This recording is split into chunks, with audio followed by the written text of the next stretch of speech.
Hello, bonjour à tous, c'est Kodaro, on se retrouve aujourd'hui pour une nouvelle vidéo, un nouveau concept sur la chaîne, c'est 5 anecdotes sur un personnage de Disney. Donc aujourd'hui on va entamer le personnage de Flash McQueen, donc Flash McQueen qui est un des personnages les plus appréciés de Disney Pixar, surtout pour les enfants, la plupart du temps les enfants adorent Flash McQueen. Donc voilà, aujourd'hui on va se poser 5 questions sur Flash McQueen. Je vous rappelle bien évidemment que je risque de spoiler. Donc pour ceux qui n'ont pas vu Cars 1, 2, 3, vous pouvez continuer à regarder les vidéos si vous vous en fichez d'être spoilé, ou essayer de la regarder après avoir vu les films. Alors c'est parti pour la première anecdote, très simple. Pourquoi Flash McQueen porte le numéro 95?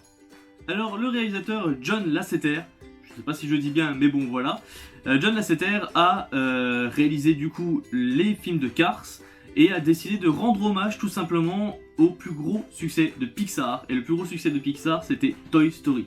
Toy Story qui est sorti en 1995, et oui, déjà 1995, ça date pas mal maintenant. Mais oui, il est sorti en 1995, d'où le numéro 95 sur Flash McQueen. Alors, anecdote numéro 2, du coup, comment se sont rencontrés Flash et Mac, donc son énorme camion transporteur.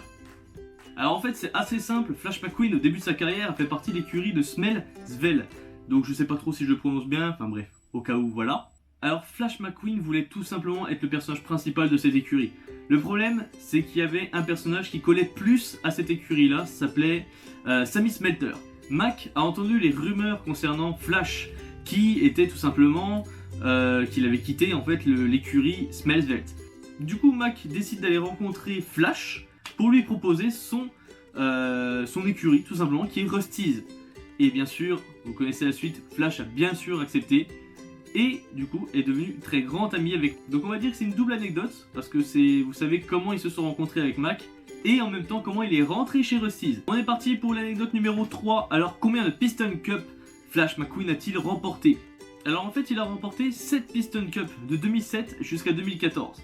Donc voilà, il a voulu continuer, malheureusement il s'est fait dépasser par Storm, qui était beaucoup trop évolué pour lui, et du coup il a décidé de remplacer le rôle de Doc qui était son mentor, et il est devenu lui-même un mentor avec la petite, je ne sais plus comment elle s'appelle, enfin bref, la voiture jaune. Alors anecdote numéro 4, donc quel était le plus grand rêve de Flash McQueen?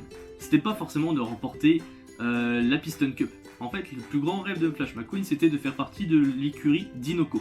Alors en fait Dinoco c'est l'écurie le plus réputée de Cars tout simplement, c'est pour ça que Flash rêvait d'aller là-bas. Flash s'est fait remarquer par Dinoco lors de sa première course à la Piston Cup. Dinoco a décidé du coup de lui proposer un contrat. Malheureusement, Flash a décidé de ne pas accepter. Il ne se voyait pas avoir énormément de succès, être loin de Sally, sa copine, et être loin de Martin, son meilleur ami. À partir de ce moment-là, qu'on voit une grosse évolution du personnage de Flash McQueen, il a réalisé que ce qui était le plus important dans la vie, c'était pas le succès, c'était tout simplement les amis et l'amour. Et c'est parti pour la dernière anecdote, l'anecdote numéro 5. Quel est le vrai nom de Flash McQueen? Oui, parce que bien évidemment, Flash McQueen ne s'appelle pas Flash McQueen.